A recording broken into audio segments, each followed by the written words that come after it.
เอาพี่น้องเอ้ยเปิดพามามื้อนี้ก็อยู่ที่บ้านที่เฮือนน้องมะนาวเด้อพ่อแม่พี่น้องเพราะว่าบ่าวของไผก็บ่ได้ออกข้างนอกพี่น้องเนาะ2 มื้อพี่น้องเอ้ยเป็นวินเป็นเวียนบ่ค่อยสบายตั้งแต่มื้อที่ว่าไปแอมฝากเฮือนซอยทีมงานที่บ้านบ่าวสิงห์ที่ว่าครอบครัวผัวตาบอดเมียตาบอดอะไรพี่น้องเอ้ยเนาะมื้อนี้ก็พาบ่าวบอสเพิ่นมาหาน้องมะนาวแล้วก็ทางอ้ายเกดมานี่ เพิ่นพี่น้องเอ้ยอาจจะมีเวียกมีงานแน่หรือว่าจังใดมีของมาเสื้อผอกเสื้อผ้าบ่หรือว่าจังใดพี่น้องก็ยังบ่ฮู้ตัวนี้เนาะโตคุณพี่น้องเอ้ยเฮาอะไรเฮาง่องๆเลยนี่ฮะมาเฮาคนรอประจักนี่มาเฮาคนรอได้นี่เฮาแล้วบ่เคยเห็นเนาะลมมีช้างผัดมาฮอดพี่นี่สบายดีเด้อสบายดี FC บาบอสเบิดทุกคนพี่น้องจักแล้วลมหัวกุดผัดมาฮอดบ้านน้องมะนาวมื้อนี้บ่เคยเห็นกันเลยมาแต่เก่าบ่เคยเห็นยังอันนั้นเนาะสบายดีเด้อทายสบายดีจิโทนั่งเฮียงกันอ้อยช้อยบาดนี้นั่งเฮียงกันอ้อยช้อยอยู่สบายดีเด้อน้องมะนาวแล้วก็ไอเกดมานี่ไอเกดมานี่แล้วเอ้าเฮ็ดพี่ทั้งกันนะรอขึ้นท่านี่เฮ็ดหยังมานี่ฮะตัดผมมื้อ2โอ้ทรงเปิดทรงอันนี้ทรงหยังว่าอันผมบางยาวๆนึงมามื้อนี้ฉันเนาะก็ยังบ่เคยเห็นเจ้าบ่เคยเห็นบ่ครั้งแรกบ่ค่อยก็มาเทื่อแรกแล้วค่อยก็ได้บ่จักว่าทางมาได้ให้ไอ้กำไพพามาเนาะโอ้จักทางมาได้จ้ะนะจักคอยอยู่พูนภาคซิโนขึ้นไปทางโรงงานน้ำตาลพอบ้านสมสะอาดนาสนุดโอ้เคยไปบ่นี่ไก่เติบจนบ่จักฮอดอันทางไปเจ้าน่ะเตรียมหยังน่ะเขาแล่มไปขายบ่หรือว่าไดหรือเตรียมจัดงานให้มันกินหาไปกินโอ้เห็นตัวจริงอัน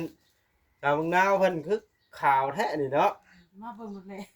บ่มาเห็นตัวจริงนะข่าวแท้สิเนาะบ่เบิ่งนะเห็นในคลิปกับตัวจริงนี่บ่คือกันบ่ตัวจริงงามก่อนโอ้ไอเกดมานี่บ่ได้เมียงามแท้นี่จนไปเฮ็ดงานก็จนบ่อยากเป็นฮอดเฮ็ดเวียกเฮ็ดงานอยากมาบัดนี้ฮอดบ่ไปครับเป็นได้อันทางเอื้อยเจ้านะเพิ่นมื้อใดสิมาเพิ่นสิมาอยู่บ่งานดองนี่เพิ่นว่าสิมามื้อ8 ค่ำเว้าค่ำนี่ตูจักบ่ตูเจ้า8 ค่ำมื้อนี้จะค่ำมื้อนี้จะค่ำ5 ค่ำ7 8 6มื้อวันอาทิตย์7มื้อวันจันทร์8มื้อวันอังคาร2 3ตกวันที่3เนาะ21แล้วมื้อนี้นะนั่นแหละจะว่าตกวันที่3แล้วมานะ24บ่21นี่22 23มื้อวันอังคารน่ะมาน่ะแม่นบ่มื้อนี้วันที่21นั่นวันเสาร์มื้อนี้นะ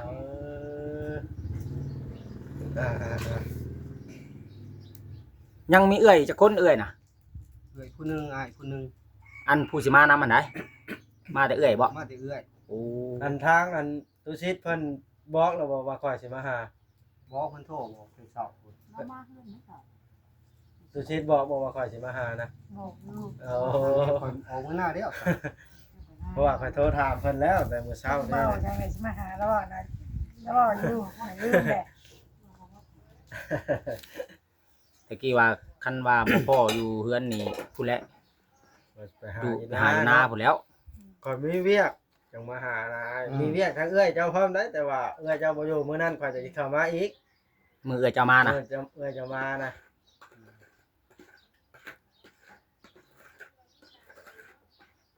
ข่อยก็คิดว่ามาเมื่อวานนี่เห็นคือว่าตู้ซิปลงมาตอนบ่ายจำนี่นะไปตลาดบ่ไปซื้อเครื่องซื้อหยังมาเตรียมไว้จัดงานนี่เนาะแม่นโอ้ได้อันมื้องานจัดงานแต่งน่ะแบบว่าเว้ารายละเอียดให้ฟังเนี่ยก็ค่อยบ่ทันได้ฮู้จักเทื่อเด้เฮ้ยท่านฮู้ข่อยก็บ่ทันฮู้คือกันผูกแขนน้อยธรรมดาเนี่ย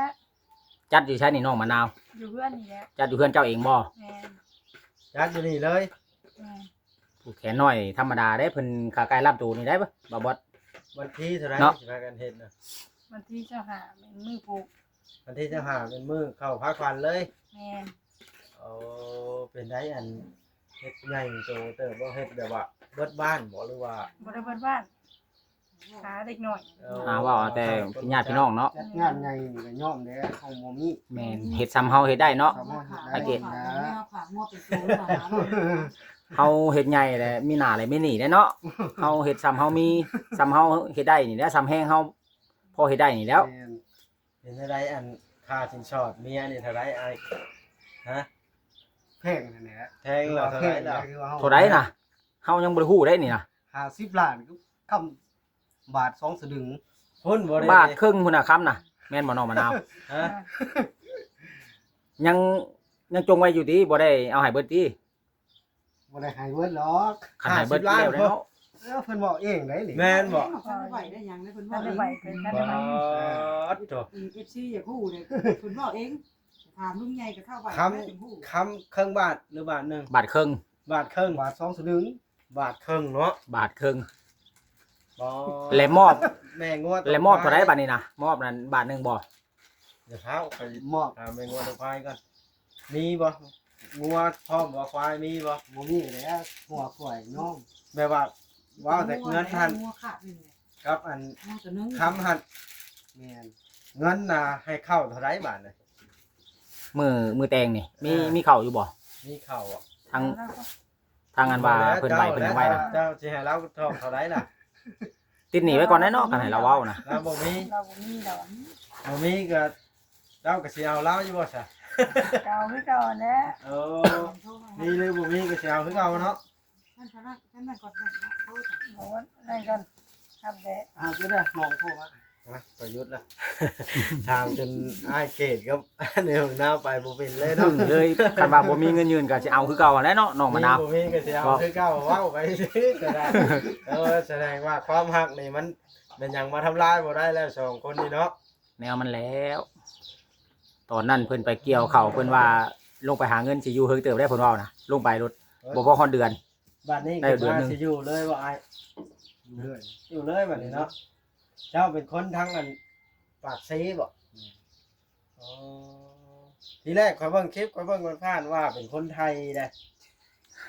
คุณไทยปากซิ เฮ็ดงานอยู่ไทยเยอะ นั่นแหละจังหวะเขาว่าเที่ยวไปเที่ยวมาอยู่ไทยเอาแน่ว่ะ เราไปโดนเติบบ่ไปอยู่ไทยนะ ไปห้อยคันว่าเว้าเรื่องก่อนๆแล้วก็จนลืมพุ่นแหละ ค่าเสียนี่นะค่าว่าเมียเสียนี่ ก่อน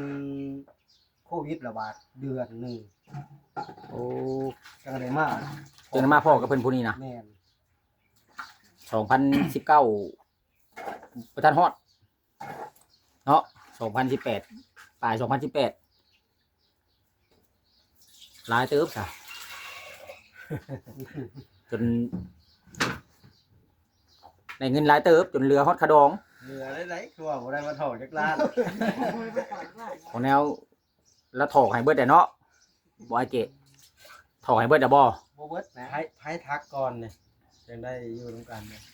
เราได้โทรมา เราโทร โทร มา มาแล้วไปกึม แม่นบ่ไปเออ ไปพ้อกันเห็นกันทั้งเฟซแต่โทรทั้งเฟซนะเนาะแม่นบ่หรือว่าจังใดนี่ แม่น ฮอดหยานฮอดข่าวมันเป็นชานิ่งชาแนนมันได้บ่บอดเอ้ยน่ะนี่บางคนขันไปนั่งเว้า เกิดมาเพื่อคุยว่าเพื่อ ขันไปนั่งเว้านั่งจาใช่ยังบ่ได้ แม่น ญาตินั้นเราบ่ทันได้มีผัวจักเทื่อ เออ แม่นบ่เอ่ยมะนาว บ่ได้ไปอันดิ่นฮอดว่าวจักเทื่อข่อยก็อยู่บ้านนี่ข่อยยังฮู้คือกัน เป็นไปที่แล้วเนาะ มันเป็นแบบว่าพญาประจำตัวเราน่ะนะ เพื่อนเป็นเนี่ยก็เป็นนี่เนาะผูกเพื่อนเป็นมาใช้โฉเพื่อนทางเพื่อนนี่ ไปทางใดเลยก็แม่ไปนำ จัดอยู่นี่เลยเนาะงานก็ได้เดินหลังนี้เลยเดินบ่มีแถวนี้เนาะ บ่มีเลย การเป็นกับพุ่นแท้หลงพวงนะ เออเดิน เฮ็ดพอมันแล้วที่แล้วคลองเนาะบ่ได้เฮ็ดใหญ่เฮ็ดโตบ่ได้ขาแม่งัวโตควายคือหมู่ อ้าว บอกเพื่อนนอกนะ ขับรถบอกเราไปหน่อยก่อนสิละ เขาจะคนนี้ ร้าน ร้านเนี่ย ลูกใหญ่อยู่สิฮัลโหลอยู่เฮือน พอสิเข้าเรื่องแล้วบ้านนี่ แม่นเพิ่นมีเวียก ยืดยาวเนาะ มื้ออื่นนี่เพิ่นจะไปคอดท่าน ไปแล้ว นี่แล้วคือเตาได้เนี่ย ตัดไม้อันเขาเตาคอนกั่วๆอยู่ เอ่อขออนุญาตถามเรื่องส่วนตัวจักหน่อยเด้อไอ้เด้อได้แม่ว่ารัดงานหน่วยเงินค่าเตรียมใช้งานนี่มีหลายมันได้ใช่จัด บ่มีเด้ ชื่อพักชื่อหยาชื่อหยันหันชื่อนี่เนาะ พ่อได้แต่ซื้อผักซื้อหญ้ามาใส่ในงานนี่มัน3-4ล้านเท่านั้นแหละ ค่ากระปุ้นกับท่านได้มีเดี๋ยวนี้นะบ่บอส โดย 10 ล้านได้แต่ค่ากระปุ้นได้กูมือนี่เนาะ แม่นบ่น้องมะนาว เพราะว่า ให้เข้าใจนั่นๆได้พี่น้องเอ้ย ก็กะเบิ่งคลิปผ่านๆเนาะเพราะมีว่าบ่ได้ตั้งใจเบิ่งแต่ละเทื่อนะบ่ได้คอยเบิ่งมัน บ่บอส เวลา มีแนวมาสิมาซื้อไฟบ่นี่หรือว่าได้นี่ฮะว่าวันนี้นี่ อ้าว ว่าเป็นใจ มีแน่ อัน แล้ว นายเกตมานี่แบบดีใจว่าถ่ายแท้นี่นะเนาะ ก็มีแนวมาเซอร์ไพรส์อยู่คอยแต่ละท่านคอยก็บ่ถามยับเข้าแล้ว เราทิมล่ะสิเป็นหยังก็จักบ่ฮู้เด้อนี่เนาะ ใหญ่พอดี พัก ฮะ พักกาดนานึงบ่หรือว่าได้บ่บอส ฮะ พักกาดนานึงบ่หรือว่าซื้อน้ำกระปุ้น ทางแล้วเทื่อมาลิ้นน้ำซื่อๆก็มี เฮ้ยว่ารูปอีกแล้วบัดนี้บ่โยกเล่าอยู่เรื่อย เค นี่ ยมาเนาะก็ยังมานะคือได้แท้เนาะ ร้านบ่ได้เชื่อติ อ่า มาเด่นน้ำมาถามข่าวก็บ่เป็นหยัง เนาะ น้ำเนาะ อยู่ดีมีแห้งก็แล้ว เพิ่น บ่เป็นหยัง เพิ่นบ่จักทางมาเฮ้ยบ่ได้มาจักเทื่อ เอ้ยก็บ่ได้มาเนาะ เพิ่นบ่ทันมาเนาะบ่ทันฮอดมือมัน แม่นว่าไอ้เกต แม่นถนนมืดก็บอกกันว่าให้เพิ่นมามื้อสิกินค่ำหมดแล้วเพิ่นว่ายากทั้งนั้นอีก นอนหลายคืนเหมือนเนี้ย แล้วเพิ่นมาเพิ่นสิมาจักมื้อล่ะ มื้อเดียว มามื้อเดียวแล้วกลับเลย มานอนคืนอยู่ติ น น อ อน น เรื่องคืนนึงตื่น โอ้ว่าง่ายๆก็เพิ่นมามื้อ8ค่ำนอนคืนหนึงแหละตื่นมาแล้วมื้อ9ค่ำแล้วผูกแขนแหละผูกแขนแล้วน่ะมื้อ อ่า พอเดี๋ยวนี้บ่บอสเอ้ย โดย นอนคืนหนึงอยู่พุ่นก็ย่างเวียกย่างงานเนาะ อืม บ่ติได้เฮ้ยเวียกงานคือเฮานี่แล้วบ่พอสิได้มาบ่พอสิได้ไปหั่นคันบ่เป็นเวียกจำเป็นอะไรอะโล มันก็ไกลกัน แล้วว่าลาวน่ะมาแล้วว่าจะเข้ามามันนี่นะแสดงว่าค่อยได้มาสองเทื่อได้นี่เนาะมื้องานแต่งค่อย มา สิอีก มืองานแต่งก็มาเอาอันนั้นมาอีก เอาพักมาส่งอีก มาเยี่ยมอีกเนาะ รู้แนวมันแล้วเอามามัดแขนพร้อมเนาะไอ้เกด ได้ที่หาผู้แกนได้ แน่ แล้ว แหละ หาผู้แกนได้แล้วบ่หาเจ้าแล้ว เราผูกแขนเลยว่า แม่น บ่ได้เมืองหอดเฮือนแล้วมันไก่บ่เจ้ากันทางไปทางหนองมะนาวก็ดี ให้พ่อ โดย แม่หาแล้วบ่เฮือนยัง จักสิลงเชียงตู้จักสิไปทางใดแล้วอันมือ2-3มื้อต่อหน้านี่หลายครับเข้ากูเฮือนได้ยินเสียงตู้นะ มานี่นะไอ้เกดมานี่ค่อยมีแนว สิมาอัน ซื้อไฟบ่ เจ้าล่ะเพราะว่ามีทางผู้ใหญ่ใจดีจากอเมริกา ป้า เพิ่นให้เบิ่ ทุ งเห็นคลิปเจ้าสองผัวเมียนี่แหละเพิ่นละคิดอีตนหักแพงเจ้าหั่นละเพราะว่าเจ้าก็เป็นคนทางปากซีเด้เนาะเพราะว่าผู้ใหญ่ใจดีเพิ่นก็ว่าเพิ่นเคยอยู่ปากซีหั่นนะเพิ่นเคยได้รับการช่วยเหลือจากคนประเทศนั้นเพิ่นก็เลยคือโอ้ว่ะเพิ่นจะช่วยน้ำใจของเพิ่นละเล็กๆน้อยๆนี่แหล้วบ่หลวงบ่หลายก็ได้บ่ได้ ขากระปุ้น เบาบางจัดงานกันนะเพราะได้ช่วยกันนะเอามาให้เจ้าจัดงานหรือว่าใช้จ่ายในเรียกเจ้านี่ละ ดีใจแล้วเด้นี่เนาะไอ้เกดดีใจแล้วว่า ดีใจเลยได้มี หน่อยบ่หลายก็เนาะเพิ่นยังมีน้ำใจเนาะ แม่นหน่อยนี่ได้ก็เพิ่น หน่อยหลายก็น้ำใจของเพิ่นเพิ่นมีน้ำใจว่ะ เพราะว่าเฮาก็โอ้ย คอยยัก ขอบคุณทุกคนได้หลายแหละนะ เลยเพิ่นชื่อว่าอันท่านแม่เมลี่ คุณแม่เมลี่ แม่เมลี่เพิ่นอยู่อเมริกาต่างประเทศเพิ่นละ เพิ่นอ เพิ่น ยู่ ให้มาวัดเป็นสะพานบุญตลอดเพิ่นให้เป็นรายปีแล้วล่ะแต่ว่าแต่ละเคสเพิ่นสิเบิ่งเพิ่นเห็นแล้วให้เฮาไปให้นะเคสนี้เพิ่นก็เบิ่งเห็นเพิ่นเลยบอกเขามาเฮ้ยเราซึ้งแหละเราสิรุ่นได้อล่ะนี่เนาะสิเท่าใดเนาะเป็นเงินละบ่มีฮะ 50,000กีบก่อน เนาะบ่ว่า แต่ว่า บอกเลยเจ้าเด้อมื้อหน้าข่อยสิเข้ามาหาใหม่ข่อยยังมีเวียกกับลาวอยู่สิเป็นหยังข่อยบ่ทันบอกว่า แม่น เป็นหยังนะ ยังบ่ทันได้เฉลยให้ฮู้ยันแบบ บอกว่า แบบว่าบ่ดีใจเนาะ อ่า คันว่าบอกให้ฮู้แล้วบ่ดีใจได้มันบ่ได้เซอร์ไพรส์เด้ อ่า ต้องให้ตื่นเต้นแหน่หน่อยหนึงเนาะบ่บอส อืม คุณเพื่อสิได้กับเพื่อสินั่นต้องลีลาก่อนได้บ่บอสน่ะ เป็นจำนวนเงิน 100,000กีบ ฮะจักแล้วถ้า โอ้ เบิ่งแล้ว ยถ้าเบิ่งก่อนถ้ารุ่นน้ำกันน้องมะนาว บอกให้อ้ายเกณฑ์มานี่ ไว้กะเกียมในเชื่อนชื่อนี่ใส่ในงานแต่งนี่บ่หรือว่าในใดอันนี้ฮะ ใช่ บ่บอส ในชีวิตเราเนาะใดจำเป็นเราก็ใช้แล้วแต่เราแล้ว อืม โอ้ย เอ้า ตาย20คนกำลังเข้าได้ เอ้า โอเคพระเจ้าเปิดเพลงในเรือนครับเอามาต่อกันเลยพี่น้องเอ้ย จักไปฮอนยานใดกินนี่เนาะ แม่นมาลุ้นกันว่าน้องบังนาอันไอายเกตกับเอ้ยบังนาวเพิ่นเนี่ยสิได้อันเท่าไรเงินนั่นนี่ มาช่วยจัดงานเนาะ ดีใจบ่เห็นแบบ ดี นี้ ใจเลย ใครกว่ามาจับกันเนาะ อืม ว่าเอาเรื่องแล้วย่าน FC ว่าไอ้กับพาย แม่นหั่นแล้ว ยาวเนาะ ดีลาหลายว่าซั่นเพื่อสิได้กะให้นับก็นับ ฮะ ให้นับก็ให้นับเบิด2คนอีกเด้กติกาเพิ่นน่ะ อันนั้นก็ได้ คันว่าให้ไอ้เกดนับแล้วก็ให้น้องมะนาวนับนํ เข้ามาหาเอ้ยแล้วมื้อหน้าอ่ะ ยันนับบ่คิว อ่ะนี่เด้ ป้า เป็นจำนวนเงินอยู่4 ล้านกีบ 4 ล้านมาช่วยจัดงานนี่ จักมาช่วยหยังแล้วมาให้อ้ายเพิ่นนี่แล้วใช้ของจำเป็นนี่แล้วแล้วก็จำเป็นหยังแล้วก็ใช้แล้วเพิ่นชื่อว่าแม่เมลี่อ่ะ แม่เมลี่ นับเบิ่งก่อน นับเบิ่งเทื่อละล้านเด้ แม่นับเบิ่งเทื่อละล้าน นับดังๆเนี่ยเพิ่นบ่ได้ยิน 4 5 6 7 8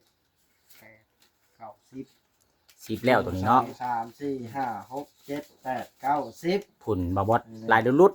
ๆครบแล้วตัวนี้ นี่เบิ่งเด้อเบิ่งค่อยนับก็พอซะ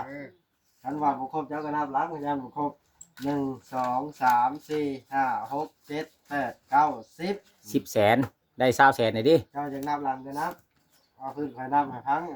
1 2 3 4 5 6 7 8 9 10ได้40แสนเนาะ แม่น และแบ่งเมียได้บัดนี้บ่หรือว่าได้บัดนี้ แล้วแต่เราแล้วบาด มอบให้เลยเนาะ งานก็อ่ะมอบให้เลยฮอดมือเลยเด้อแม่เมลี่เด้อ หอดมือแล้วพี่เนาะ จะมาถ่ายรูปกันได้ทุกว้าว หอดมือแล้วหอดมือผู้โชคดีแล้วพี่น้องเอ้ย แม่ ทางแม่เมลี่เพิ่นมีน้ำจิตน้ำใจ อยากให้ ช่วยเหลือ อัน จัดงานแต่ง น้องดาว หอมแก้มกันบ่ บ่แล้วใจกันแน่ เว้าหยอกกัน แม่ก็กินนี่ แม่เมลี่ แม่ไม่ได้ นี่เลย ขอบอกขอบใจได้ๆเด้อแม่เด้อขอให้บุญนำคำสู้ให้แม่รำด้วยลงด้วยร้อยพันร้อยเท่าพันเท่า ไปตลอดปีให้ขอให้อายุยืนตลอดไป ถูกจ้าให้น้องดาวเว้า เอาน้องมะนาวบัดนี้แม่เมลี่ เลย ขอให้แม่อยู่ดีไม่แห้งเด้อที่พาเงินมาช่วยเหลือลูกขอให้แม่อยู่ดีไม่แห้งจ้า เลยอ่ะขอเพียง น้องมะนาว จะได้กันเนาะ เว้าจะคือแบบ มาวัดกั เป็น นน้ำตาจากไหลช่ำเว้าแบบซึ้งแฮง ขอบอกขอบใจขอบคุณทางแม่เมลี่หลายๆเด้อขอให้แม่เมลี่อายุมันขวัญยืนเด้อไปทางใดกับเขาให้รุ่รอดปลอดภัยเนาะขอให้เจอแต่สิ่งดีๆขอให้ร่ำรวยหน้าที่การงานราบรื่นเด้อแม่สุขกายสบายใจเด้อ สาธุเอาพี่น้องเอ้ยดีใจนํทาง มีแต่ เอาก็ ว่า ดี บอกเลยเจ้าว่าบอสมีเวียกน้ำพี่น้องเด้อคอยบ่บอกดอกว่าสิเวียกหยังก็ได้คอยบอกว่ามีเวียกซื่อ บ่พาเฉลย ๆ เดี๋ยวสิบ่ตื่นเต้น เขาบ่ฮู้คือกันว่าเพิ่นมีเบียกนะครับบ่ทันฮู้คือกัน แม่น ฮู้แต่ว่ามีเบียกเท่านั้นแหละ แม่น แต่ว่าสำคัญละเติบเนาะ ข้อยบอกได้ลยว่าข่อยมีเวียกกับเอื้อยเจ้า เพราะว่าข่อยสิบ่พากเวียกไว้ให้ดอกเพราะว่าย่านมันผิดพลาดคือเคยเห็นมาหลายแล้ว แม่น กะสิมาอยู่ แม่นมื้อคันลาวสิมาอยู่ล่ะมื้องานข่อยสิเข้ามาผูกแขนเอื้อยบักนาวกับเจ้าเลย มาถ่ายคลิปเลยนะมื้อนั้นล่ะข่อยสิจังสิเว้านำเพิ่นสิมาอยู่นะมาเนาะ มา คันบ่มาบ่มี บ่มาทั้งบ่มาทั้งนี้ก็บ่แล้ว ผู้เดียวเท่านั้นบ่ญาติผู้ใหญ่เจ้านะ สองคนกับอ้ายเนาะ อ้ายน่ะเพิ่นข้าวเบียกเพิ่นคือกันมาบ่ได้เพิ่นว่าบุญบ้านเพิ่น อืม บุญบ้านเมียเพิ่นพอดีมื้อเดียวกัน ว่าคันเพิ่นสิป้ามาแล้วก็บ่จักสิเกิดคือกัน คันว่าบ่มีญาติพี่น้องมานำนี่ แม่ เป็นไปบ่ได้เนาะมันต้องมีญาติพี่น้องทั้ง ครับเพิ่นมา แม่น ขี่รถยังมา บ่เช่นบ่ไหวแล้วก็ได้ ขี่รถข้างๆนั่นแหละ แบบรถรางบ่ได้มีเนาะ บ่มี ค่ารถนี่แพงบ่มาแต่บ้านนี่คันเฮานั่งรถ โอ้ โดยสาร แล้วก็เฮานั่งรถตู้กับผู้หนึงแสนหาฮอดสิ ลุ ลู ง ก ชนะฮอดเซโน บัดมาบัดสองคน4เซนหาสองคนน่ะ โอ้ ขาหน้าแห้งกว่า ขามาเนี่ยมันจักเครื่องจักของจักสัมภาระ เครื่องลายกับแพงเขามี แม่น เครื่องหน่อย เขาไล่ค่าเครื่องอีกดิ ตามได้ เท่าใดเอาเครื่องเนาะ เนาะมันก็แพงตัวนั้นแล้ว ตั้งนาทีแล้วเดี๋ยวนี้ผมค่อยนะเบิ่งให้หน่อยว่า ได้2ชิปหนึงได้ พอแล้วสาวคลิปนี้ก็สิบ่ได้ขอยืนยาวพี่น้องไอ้เสร็จภารกิจแล้วมีแต่ว่าฮอดมื้อวันนัดหมายมื้อเรื่องนาวกับอ้ายเขตมานี่เพิ่นผูกคอต่อแขนกันจัง มือ10ค่ำเด้อมือ10ค่ำ เราเว้าให้ฟังเลยว่า เก้า มือเก้าหรือมือ10 9ค่ำ เก้า มันก็คำมันโค ถือมือวันที่25 ถึงเอา แม่นบ่ไล่เบิ่งคักอยู่ เนาะ แม่น วันมื้อนี้21แล้วอ้าว21วันเสาร์ 25อีก5มื้อ แม่นบ่บ่บอ วั ด นนี้วัน วันเสาร์ อาทิตย์จันทร์คานพุธคงกับวันพุธเนาะ แม่น 22 อ่า อาทิตย์23จันทร์24คาน25พุธ ทางบอบอสเองก็สิได้หวนมาอีกทีหนึงเพราะว่าเวียกยังบ่แล้วเนาะสิมาอัปเดตทางอ้ายเพิ่นกับเอ้ยเพิ่นให้เบิ่งอีกเทื่อนึงพี่น้องเอ้ย สิมากินกับรุ่นน้ำ จังใดก็เอาใจช่วยเด้อ โดย เงินถึงสิมีหรือบ่ขอเพียงแต่สองเฮาน่ะ หักเพลงกันเนาะ บ่ให้บ่เลวกันนี่ก็มีความสุขแหละเนาะ แม่น คนเฮา แม่นเวลาลำบากก็ช่วยเหลือกันไป เบิ่งกัน บ่แม่น หักแพงกัน ว่าหั่งจังสิมีความสุขบ่คันเฮาหักแพงกันเข้าคำเดียวกับบี้คนครึ่งกินก็ มีความสุขได้คันว่าเฮาถือกันได้เนาะครับบ่ แม่น ถือกันนี่เงินเต็มทงก็แม่นเอ้ย บ่มีความสุขเนาะคันเว้ากันอยู่ปอกๆแป๊กๆให้กันอยู่เรื่อยๆนะ ความสุขของคนเนาะเอาโอเค อ้าว ได้ บัดนี้หลายนาทีแล้วจังใดก็ สิกลับแล้วเอาอยู่ดีแม่ง โดย สบายดี สบายดีเด้อ